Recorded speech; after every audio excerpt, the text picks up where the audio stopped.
I'm not going to ask a specific question. I'm just going to give a few words. Yes. So, You're like a dictionary.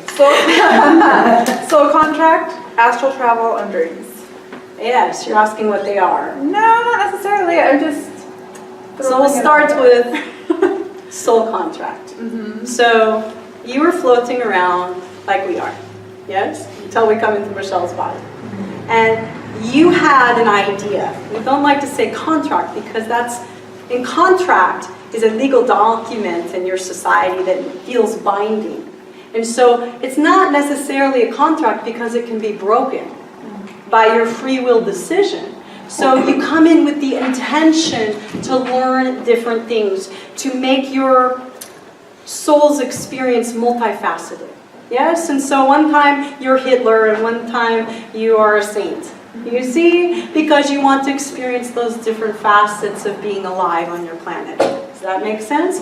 And so it's not linear. It's not like binding.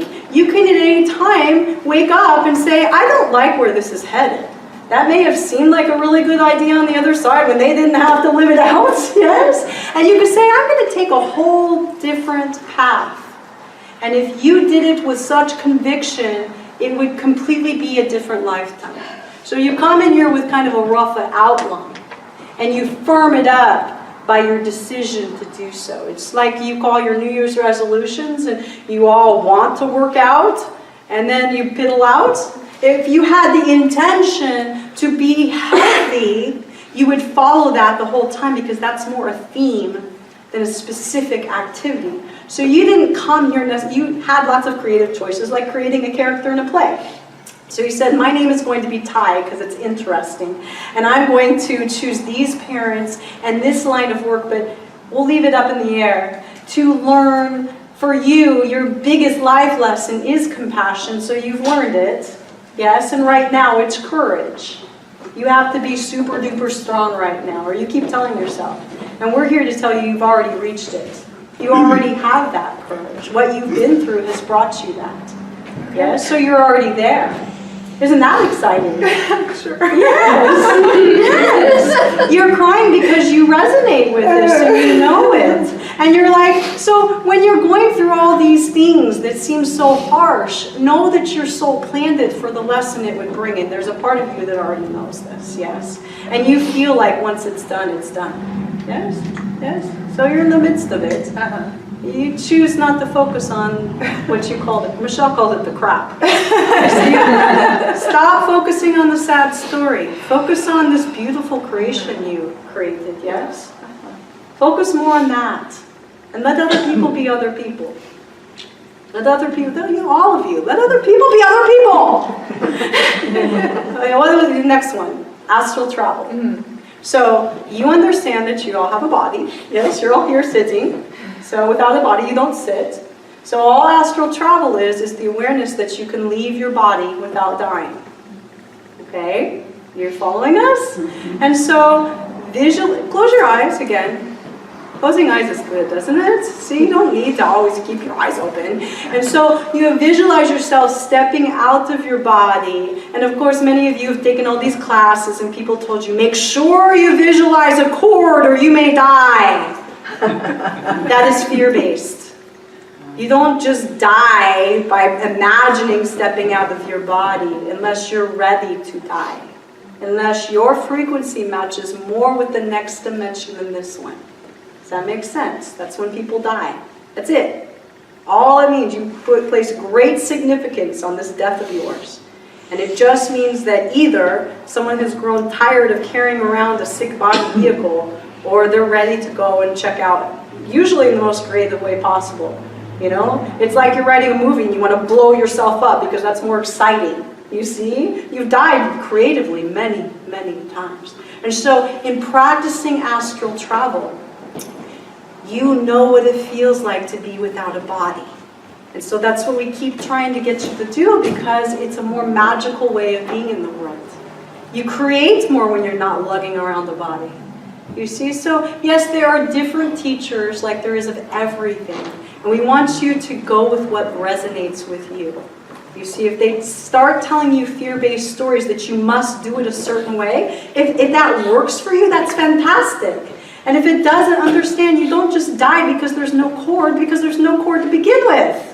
That cord, that's like saying that your soul will die. Your soul cannot die. It's impossible. It goes on and on and on. It's like saying the water isn't part of the ocean. Of course it is. It's never separate. It's never separate. And so if you know you're never separate, then how can you die from that? And so play with it. Have fun with it. Don't put so much pressure. For a long time, Michelle read astral travel books, and she kept doing all the tools that they said, and she's like, it's not happening. And the more that happened, the more it didn't happen. It didn't work for her. She wasn't ready because she was scared. In order to astral travel, you have to believe that you can always choose to come back. You have to liberate yourself and believe in the soul part of you more than you believe in the bodily part of you. So think of it as fun. Play with it. Make it a game.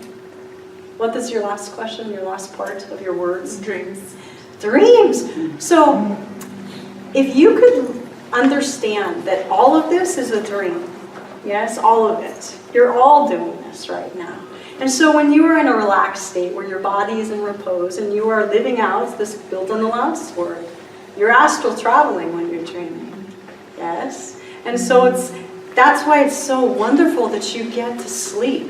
When you forget about things to be grateful about, you get to sleep. Isn't that exciting? You get to sleep. You get to renew your body and rest it and start over again. So if you've had what you deem a bad day, you sleep and you wake up and it's a new day all the time. And so you get to astral travel, and your unconscious, your subconscious gives you clues as to where you're at emotionally through pictures. Yes? And so you get to experience your fears and you get to experience your excitements all in your sleep. What if you could do that now? You can.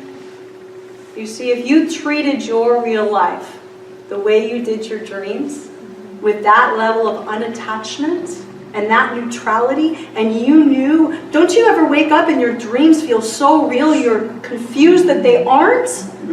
We want you to live that way in a state of positive expectation for your dreams coming true now. And so, for instance, Michelle's really won't shut up about traveling. Won't shut up about it. So what does she do? She doesn't put a parameter because she knows better, but she keeps picturing what she likes about traveling is the white sand and the blue water. And so 24 hours a day, she could be in boots and a parka, and she still feels like she has her feet in the sand and the blue water. If you live in that reality, it has to show up. Your thoughts create your reality. And people will think you're crazy, and yet when she goes to the beach, they'll say, oh my God, how'd you do that?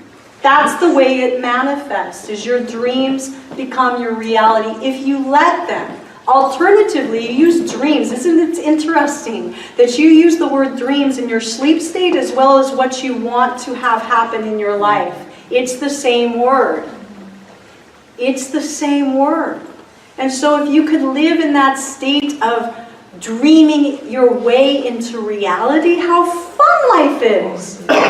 How fun life is.